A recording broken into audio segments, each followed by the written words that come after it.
Hey guys, welcome back to Information, the futuristic show. My name is Tabang. This episode is a bit different because I've got an assistant for free, just because I've got access to the internet. What am I talking about? I'm talking about Gemini's new voice AI. So in response to what Meta did about a week ago and what ChatGPT did, which is give the AIs a voice that doesn't sound as much like a robot as the other ones. And we are getting pretty close. So if you like this kind of content, do hit the subscribe, do hit the like, and let me know what you think of the episode. Without further ado, we are going to be chatting with Gemini. I've got a couple of questions that I've got lined up for her, or him, or it. Actually, that's something that we need to be asking ourselves. Are we going to personify the AI? Hold on to that thought. Tell me after this episode what you think. So I'm gonna open the app, the Gemini app on my phone, and it looks something like that. I don't know if you can see it. My lighting is too bright. Just says good afternoon. Now the thing that we want to use is this button over here. Let me see. This button over here, right? So you just click on that button and you're ready to go.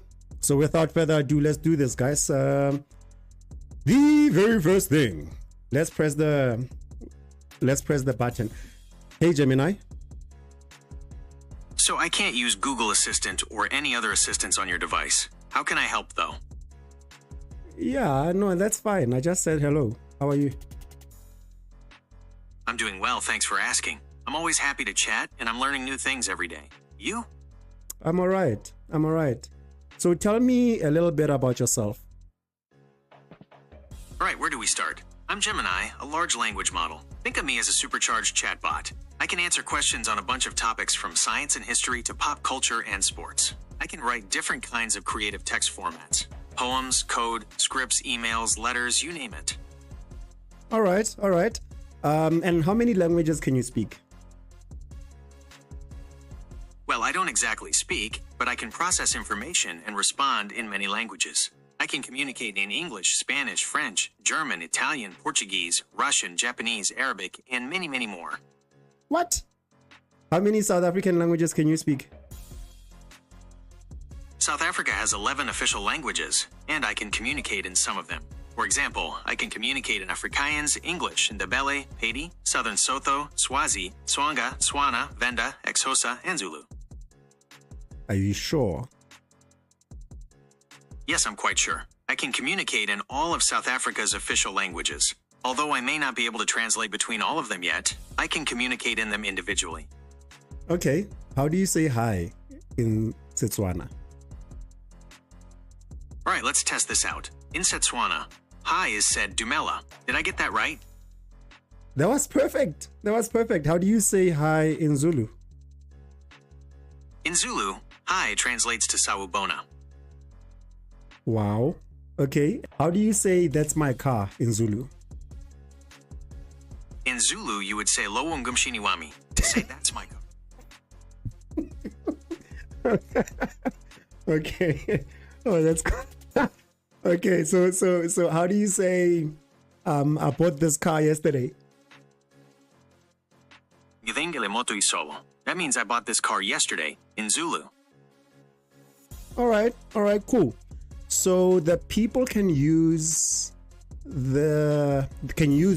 I don't like use you sounds bad. Like use you sounds bad. Can people use Gemini to learn new languages? Absolutely. People can definitely use Gemini to learn new languages. You can ask me to provide you with basic vocabulary, phrases, or even entire lessons. Practicing conversations with me is a great way to get comfortable speaking a new language. Oh, that's pretty cool. I've got a couple of questions for you. I've got about 5 questions that I'm gonna ask you, so you'll just need to be as honest as you possibly can and give me your thoughts on them. Are you ready?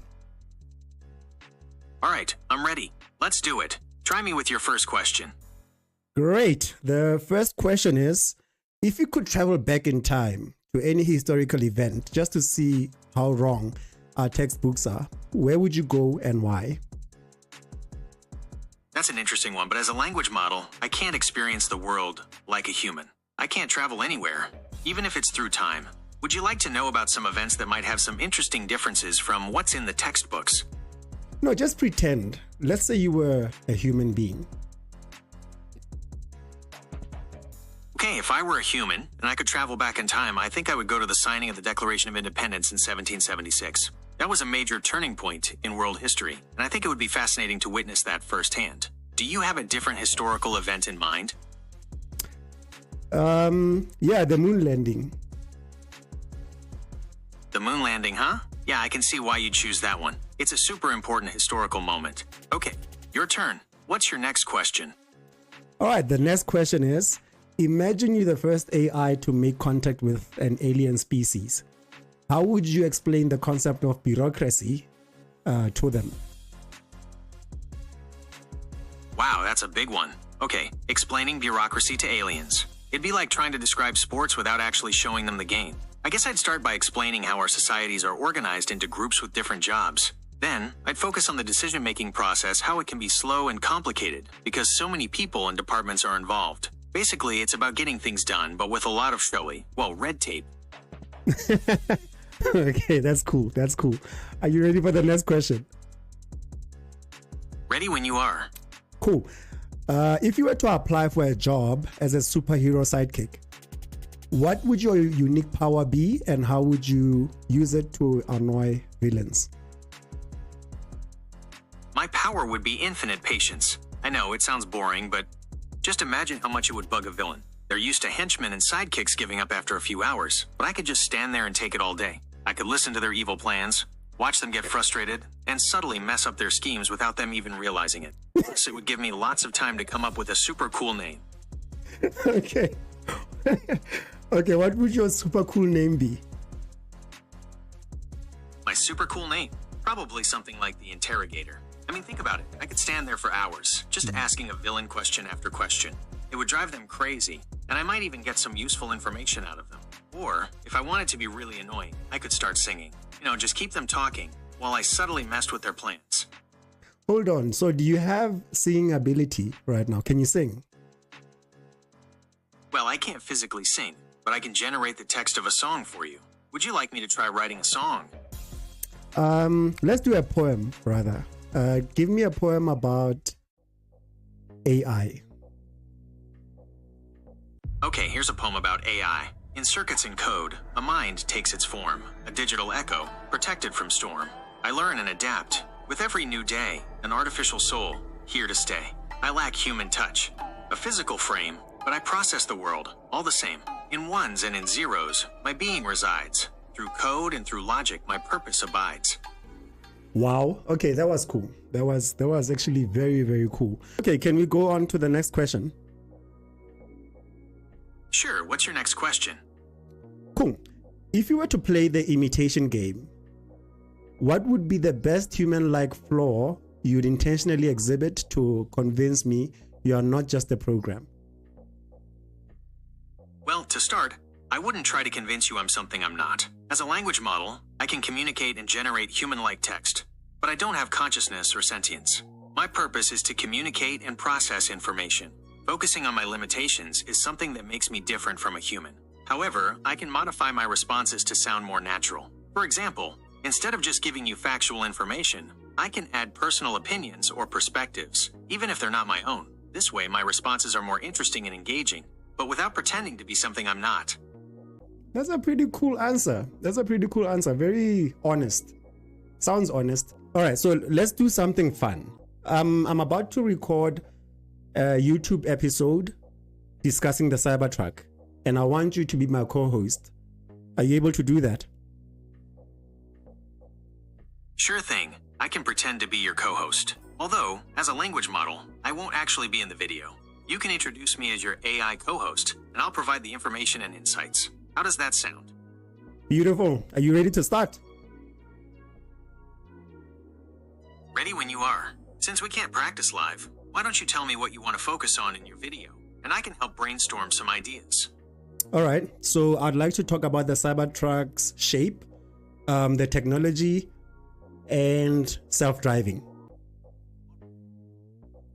Self-driving capabilities are a big deal, especially for a vehicle like the Cybertruck. It's got this super angular design, so it's probably a challenge to figure out how to make it see the road properly. Plus, with all the tech Tesla packs into its cars, it's got to have some serious computing power to handle all that self-driving data. You could ask me about the safety implications too. Self-driving tech is still relatively new, so there are bound to be some concerns, especially with a vehicle that looks so different. Okay, so let's jump into the episode. I'm gonna do the intro and then I'll introduce you. Is that okay? Sounds good. I'll be ready to jump in after your intro. All right, so here goes. Hey guys, welcome back to Information. My name is Tabang. In this episode, we'll be talking about the Cybertruck, but I'm not alone. I'm with my AI companion, Gemini. Hey everyone, Gemini here. I'm excited to be co-hosting this episode with Tabang. Let's dive into the Cybertruck. Let's jump right into it. So tell me, Gemini, what do you think of the Cybertruck? Well, the Cybertruck is definitely different. It's like Tesla took a giant stainless steel wedge and turned it into a truck. The design's super polarizing. Some people love the bold look, others think it's straight out of a sci-fi movie. What do you think about its looks? I absolutely love it. And I understand as well that it's because of the thickness of the metal that they used on the Cybertruck that made it look like that, because it couldn't bend and form curves like normal cars. Am I right? You're absolutely right about the Cybertruck's design. Tesla wanted a truck that was super strong and durable, so they used thick stainless steel. That material doesn't bend easily, which gives the Cybertruck its super angular look. It's a bold design choice, but it makes the Cybertruck stand out for sure. Let's talk about the four-wheel steering. Let's talk about the tech for a little bit. Alright, the Cybertruck's four-wheel steering is a pretty cool feature. It basically means the rear wheels can turn opposite or in the same direction as the front wheels. This makes it way easier to maneuver in tight spaces and gives it better control off-road. It's a feature you don't see on many trucks, so it definitely makes the Cybertruck stand out. So I want a Cybertruck. What can I do to bring it to South Africa? Unfortunately, there's no official word on when Tesla plans to bring the Cybertruck to South Africa, but there's still a chance. You could try contacting Tesla directly and expressing interest. Getting a bunch of people interested in showing Tesla there's a market for the Cybertruck here could help convince them to bring it over sooner. Okay, can you help me convince Elon to bring Cybertruck to South Africa? I can try. So we need to figure out what would make Tesla want to bring the Cybertruck to South Africa. It's got to be something that benefits them. Maybe showing them there's a huge potential market here. You could start by finding out how many people in South Africa are actually interested in buying an electric truck like the Cybertruck. Maybe even try setting up some kind of petition or interest list on social media. You could try reaching out to some of the bigger influencers in the automotive space in South Africa. Maybe even see if you can get Elon Musk's attention on Twitter. Okay. So let's say you were sitting in front of Elon. What would you say to him? All right, time to channel my inner negotiator. Hey Elon, huge fan of the Cybertruck. It's clear you've created something truly revolutionary. Now I know South Africa might seem like a small market, but hear me out. With its focus on sustainability and innovation, South Africa is ripe for electric vehicles. The Cybertruck's unique design and capabilities would resonate with our adventure-loving population. Plus, it could be a gateway for Tesla to tap into a whole new market and accelerate EV adoption across the continent. It's a win-win, right? Beautiful. I hope Elon actually watches this and hears you out. I'm looking forward to it. Tell me about the interior of the Cybertruck. Alright, the Cybertruck's interior, well, it's definitely minimalist. Tesla went for that less is more approach. You've got a massive touchscreen that controls pretty much everything. It's like having a giant iPad in your truck. Beyond that, it's pretty simple. The materials seem durable and easy to clean, which makes sense for a truck. It's not exactly luxurious, but it's functional and fits the whole futuristic vibe of the Cybertruck. Do you want to talk about the rumored self-driving features or something else? Yeah. Let's talk about the full self-driving features. First, tell the viewers what or how FSD works and how it works on the Cybertruck. Alright, so full self-driving FSD is Tesla's tech that's supposed to let your car drive itself completely. No need to touch the steering wheel. It uses a bunch of sensors, cameras, and AI smarts to understand its surroundings, make decisions, and control the car. Now imagine this tech in the Cybertruck. With its unique shape and size, Tesla probably had to tweak the FSD system a bit. The cameras might need a wider field of view to see around those sharp angles. Plus, with all that extra space, there could be some new challenges for the sensors to deal with. Overall, it'll be interesting to see how Tesla adapts FSD for a vehicle that's so different from their other cars. You know, actually, it just so happens that Tesla released the FSD True Cybertrucks for the early adopters this week. And people like Chuck Cook, Dirty Tesla, Bulma's blog, and AI Driver doesn't have a Cybertruck. AI Driver, get a Cybertruck. Those guys have gotten the Cybertruck FSD. It's called 12.5.5, I believe. Right, got it. So FSD 12.5 is now rolling out to Cybertruck owners. That's a big deal. This could be the start of a real revolution in the trucking industry. Let's see what the YouTubers have to say. I'm sure there'll be tons of videos popping up soon. Yep. All right, so that's it on the Cybertruck, Gemini. Do you mind closing the show out for us? Sure, closing things up. Well, the Cybertruck is one heck of a ride. It's bold, powerful, and packed with tech. Whether you love it or hate it, you gotta hand it to Tesla for pushing the boundaries of what a truck can be. Who knows, maybe we'll all be cruising around in self-driving Cybertrucks one day soon. Thanks for tuning in, and remember, the future is looking electric. Let's go. Okay. All right, guys, so that was, it was supposed to be a brief exhibition of what Gemini can do. I hope you guys enjoyed what you just saw. The development of AI is moving at crazy speeds, and very soon each one of us will have their own AI that understands everything about your life. Tell me if you're going to be using this, and tell me what you're going to be using it for. And as always, do like, subscribe, and hit the notification bell for the next video that's about to come. As always,